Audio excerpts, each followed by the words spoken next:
Donc l'objectif de la réunion de ce soir, c'est de vous présenter différents types de braquages qui existent sur le serveur. Alors je vais partager le stream parce que ça va se faire sur Discord. Hop, hop. Est-ce que tout le monde voit le stream? Je prends ça pour un oui. Ok, donc l'objectif à côté, ça va être de faire différents types de braquages supérette. Et puis après, on va se retourner vers une petite banque de type Flicka classique. Donc c'est parti.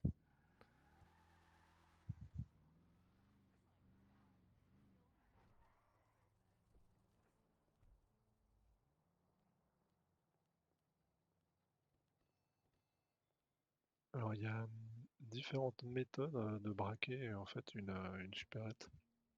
Et en fait, il y a différents types de braquage qui existent sur le serveur. Donc, celui de la supérette, c'est le plus simple, puisqu'il n'y a pas besoin d'énormément d'équipement pour le faire. Un simple couteau suffit. Il suffit de prendre, pointer un couteau et de menacer à pouls, et puis ça va partir. Bon, vu que j'ai besoin, dans le cadre de test, de faire ça un peu plus rapidement, j'ai besoin d'utiliser une arme un peu plus lourde. Mais bon, vous pouvez pas menacer à pouls à main nue, mais à partir du moment où vous avez une arme dans les mains, quelle qu'elle soit, Apu se mettra à flipper et commencera à vider sa caisse.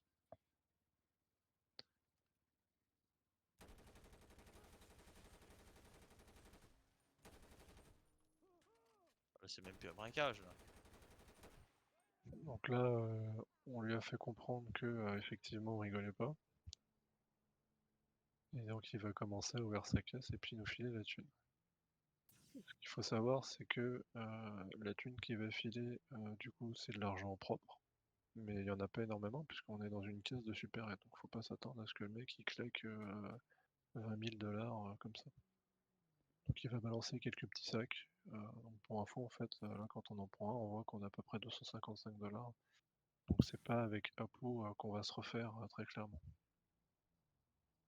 Mais c'est une méthode de braquage comme une autre. Alors, vu qu'il file ses sacs au fur et à mesure, vous pouvez vous dire, bah tiens, moi je vais en prendre deux et puis voilà, je me fais 500 $, je me casse tranquille. Ou alors si vous voulez vraiment avoir tous les sacs, généralement au bout d'un moment la police va finir par arriver. Donc ça c'est la première mécanique de braquage qu'on a ici, en sachant aussi que Apu dans certains cas il va être plus ou moins coopératif. Donc il faudra faire attention à ça, faut pas se dire il suffit de braquer Apu et puis il va tout donner. Ensuite dans certaines supérettes, pas toutes, il y a des coffres. Et donc on s'est dit bah tiens pourquoi pas les utiliser. Donc vous pouvez aussi braquer le coffre des supérettes. Alors c'est un peu long à faire. Je vais essayer d'en déverrouiller au moins un. C'est pour vous montrer qu'à partir du moment où en fait on veut braquer le coffre de la supérette, c'est sûr que quand ce sera terminé, on aura les flics en face.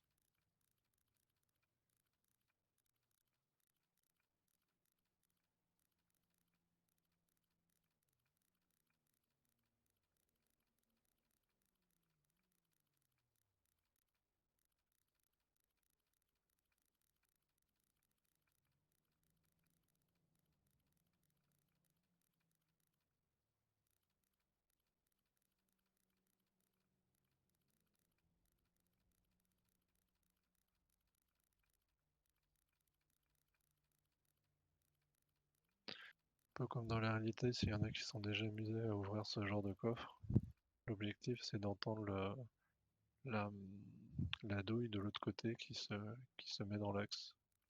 Fait un tout petit bruit.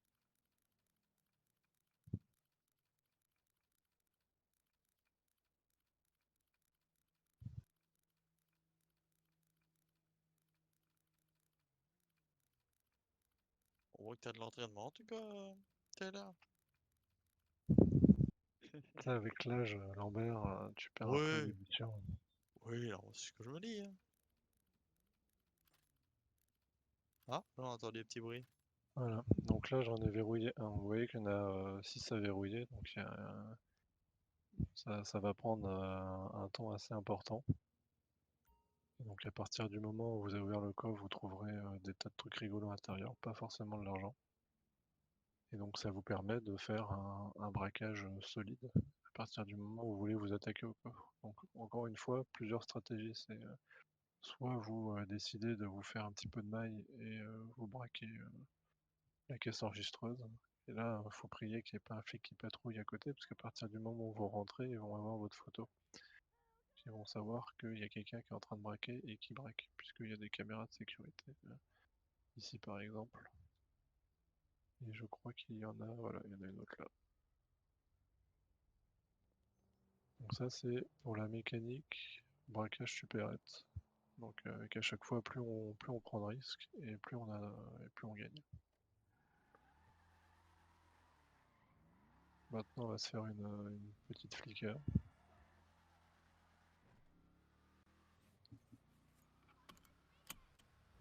On va mettre la ceinture parce que je suis pas forcément un pilote hors pair. De toute façon, on va voir ça, hein. Ah, le suspense est insoutenable.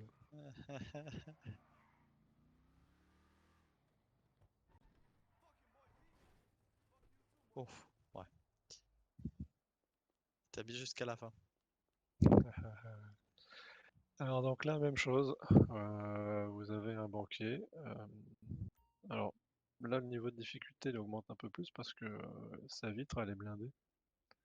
Donc si vous le braquez avec un petit couteau, il en a rien à secouer. Donc là par contre, vous êtes obligé d'avoir une arme de poing, euh, un minimum un flingue, voire un peu plus haut, mais va falloir user des cartouches sur la vitre pour le réchauffer.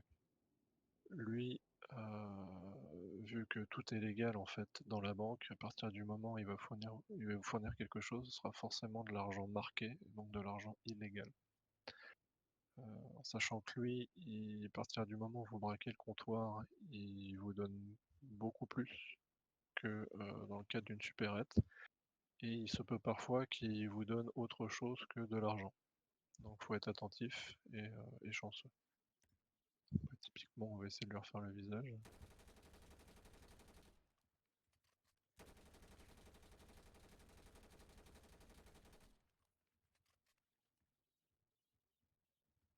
Voilà. Donc bah, il va nous refiler ses sacs sur le même principe que ce qu'on a pu voir dans le cadre d'une supérette, en sachant que là, c'est de l'argent sale dans la majeure partie des cas. Et il y a un petit bonus si vous avez de la chance euh, lors des sacs. Voilà, donc là, vous voyez, on est à 2700 d'argent sale. Mais bon, quand on va dans une banque, c'est pas pour dire coucou monsieur, c'est pour s'attaquer au gros du coffre. Euh, il y a... Ah oui, j'ai oublié de démarrer le module. Il existe différents moyens d'ouvrir un coffre. Euh, L'objectif de la présentation, c'est de ne montrer que la force brute. Et de toute manière, on ne vous montrera rien d'autre. Euh, Ça se développera avec votre recherche. Mais au moins, on se dit, vous montrez la base, peut être utile, et puis bah, après, ce sera à vous de fouiller. Donc, ce qu'il faut savoir suivant les coches, c'est que, enfin suivant les coffres, c'est qu'ils peuvent avoir différentes couches d'acier trempé. Donc là, il y en a 5. Il va falloir percer les 5 couches pour pouvoir ouvrir le coffre. Il y en a qui en ont beaucoup plus. On pense notamment à la Messe Bank par exemple. Il y en a qui en ont moins. Ça, ce sera à vous de fouiller un petit peu partout. Donc en l'état, là, on est sur 5 feuilles d'acier. Donc va falloir les défoncer.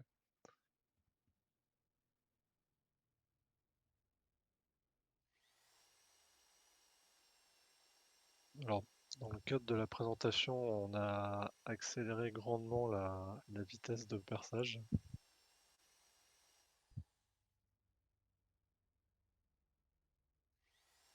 Et donc là, on part sur les 5 couches.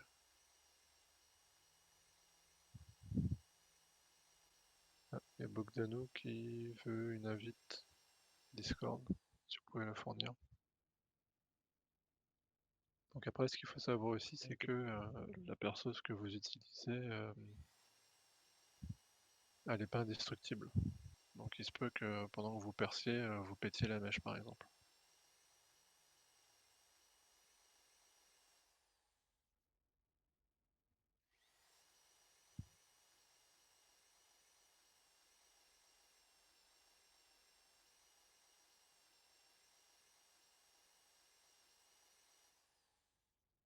qu'il faut voir du coup aussi, c'est que dans ce type de braquage, donc on notait alors supérette, je crois que c'est 3 personnes max, sinon après ça devient la fête du slip. Donc c'est 3 personnes max pour braquer une supérette et pour braquer une banque c'est 6. Donc vous pouvez constater typiquement, c'est que la personne qui perce porte, si c'est la méthode force brute qu'on choisit, eh ben, elle peut pas faire autre chose. Donc ça vous immobilise une personne. Et là, vous voyez que c'est très rapide, mais en fait, percer, c'est beaucoup plus long que ça. Donc pendant que la personne perce, euh, les autres personnes peuvent faire autre chose à côté, mais on va dire que le chemin critique, c'est de réussir à péter ce coffre.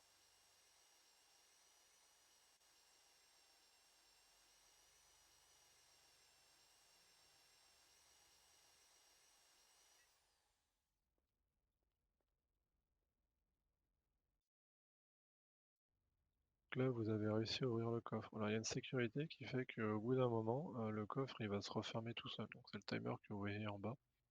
Donc là, on se formalise pas forcément, enfin on n'a pas forcément une bonne vision du temps parce que vous allez voir que tout se fait très rapidement. Mais au final, il va falloir pas mal d'organisation pour réussir à tout prendre. Donc là, on voit qu'on a différents chariots de thunes. Alors, il y en a au minimum 3. Et après, suivant votre bol par rapport à la venue ou non du groupe Six, il se peut qu'il y en ait plus. Donc, en sachant qu'à partir du moment où une, une personne a rempli en fait ses poches sur l'un des casiers, comme vous pouvez le voir, il peut plus accéder aux autres casiers. C'est-à-dire que si par exemple là vous faites un braquage à deux, euh, bah, déjà bonne chance, et ensuite bah, vous pourrez prendre que la moitié des fonds qui se trouvent ici. Alors après, ce qu'on s'est dit, c'est que c'est bien joli d'avoir de l'argent sur les casiers, mais ça serait bien de pouvoir aussi forcer un peu les casiers au pif. Donc bah, ça aussi c'est possible. Donc on utilise encore notre perceuse chérie, tant qu'elle tient la route.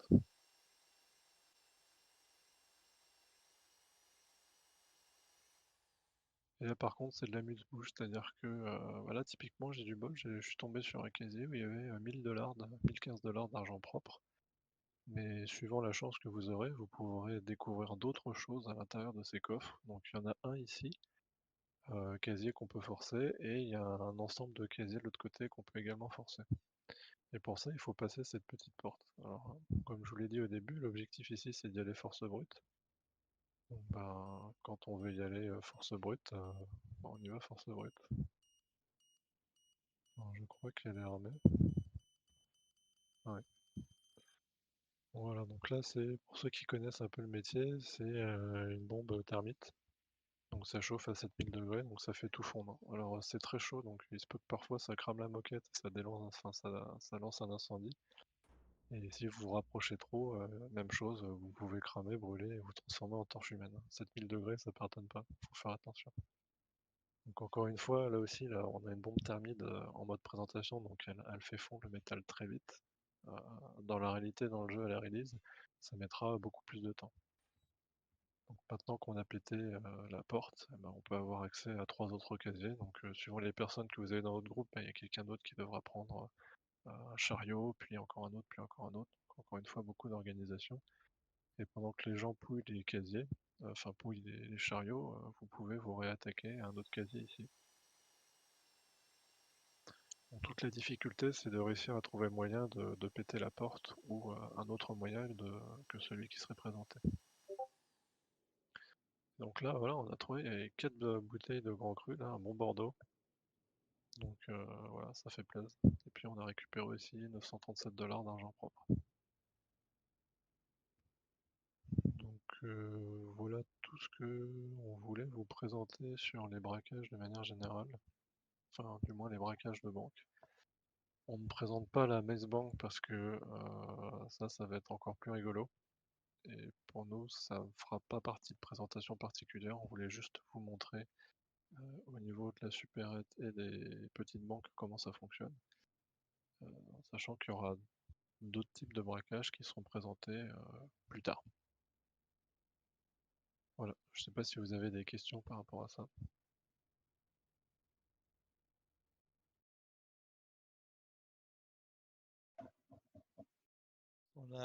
Bon, c'est vraiment une question. C'est plus question dans le Ah, décompte qu'il y avait. alors il y a plusieurs trucs. Alors le décompte que vous voyez en dessous, c'est la sécurité de la banque. C'est-à-dire que à partir du moment où vous avez forcé le coffre, en fait vous avez réussi à l'ouvrir. Mais vu que au niveau du central, il détecte que la porte de la banque s'est ouverte de manière anormale, en fait c'est le temps que le service du système de sécurité se remette en route pour refermer le coffre de manière définitive en attendant une intervention. Donc si vous êtes encore à l'intérieur du coffre quand le timer tombe à zéro, la porte du coffre va se refermer. Et les flics peuvent rouvrir derrière, donc ils ils pourront cueillir le ou les personnes qui sont restées bloquées à l'intérieur. Mais en gros, voilà, vous avez un laps de temps avant que le coffre se referme de manière définitive. Et encore une fois, ce qu'on vous a montré là, c'est une version accélérée, mais c'est beaucoup plus long. Vous avez un risque de casse. Donc là, on est en mode force brute, donc au niveau de votre perceuse, vous risquez de brûler à cause de la bombe thermite. Enfin voilà, il y a des probas qui tournent, qui font que ça peut être très rigolo. Et voilà. Et au niveau enfin, au niveau des chariots avec plein de thunes dessus, en fait, l'objectif c'est de forcer le groupe à avoir plusieurs personnes qui braquent la banque, sachant que on peut y aller à 6, mais on voit que faut au moins être 3 pour gérer des otages ou autre, ou pendant que le mec est en train de percer, l'autre doit négocier, etc. Euh, mais après, vous pouvez très bien demander à un otage typiquement de prendre la thune et de vous la refiler après. Après, faut pas qu'il s'en garde dans la poche. Mais voilà, ça force à avoir quelque chose de mobile dans la banque et que ce soit pas 3 à 6 mecs qui sont là en mode poteau et qui attendent paisiblement. Il peut se passer des choses rigolotes aussi à l'intérieur. Il y a même un cas très particulier où bah, tout le monde sort de la banque parce que ça, ça c'est extrêmement rare. Voilà. Je sais pas s'il y a d'autres questions. Même si je pourrais rajouter un petit truc, Taylor, parce que tu as passé vite fait, mais juste par rapport, tu sais, comme tu dis, il faut être plusieurs, mais il y a aussi comme l'esprit d'otage en tant que tel que Taylor a un peu survolé, là.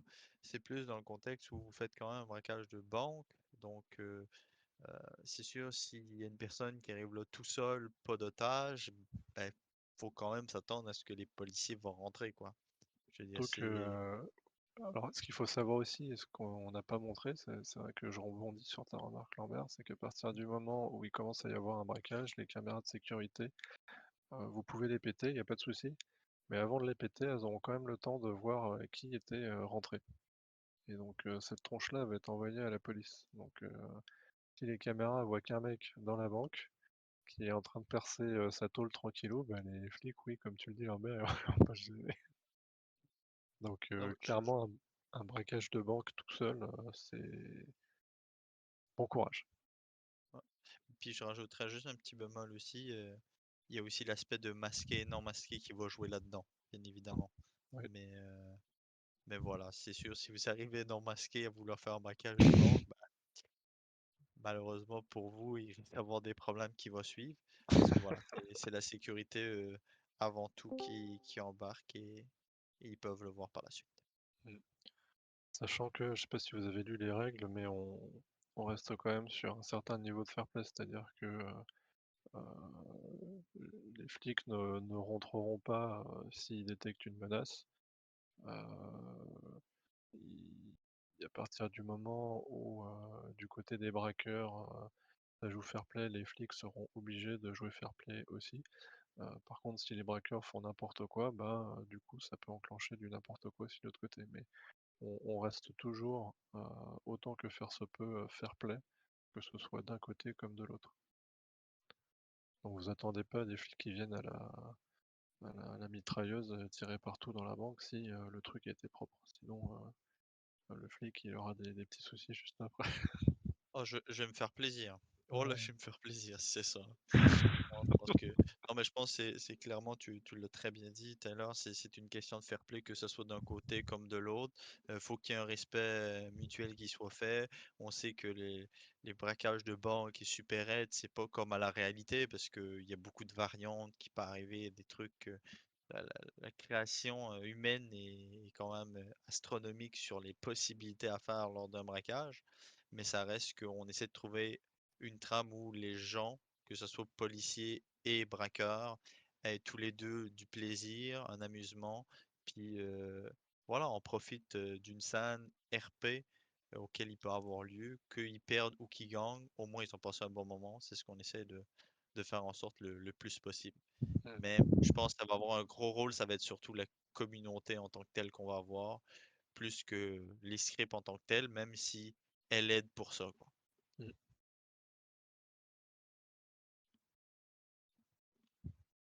Je sais pas s'il y a d'autres questions en tant que telles. Questions, commentaires, malaise des fois, je le dis. On sait jamais. Bon, bah, si c'était clair pour vous, c'est clair pour nous. Donc on va vous libérer, et puis, bah, du coup, on se dit à la semaine prochaine pour une autre présentation. Donc d'ici là, on vous souhaite un très bonne fin de week-end et puis, à la semaine prochaine. Ciao, ciao. Allez, ciao, ciao, bonne soirée tout le monde.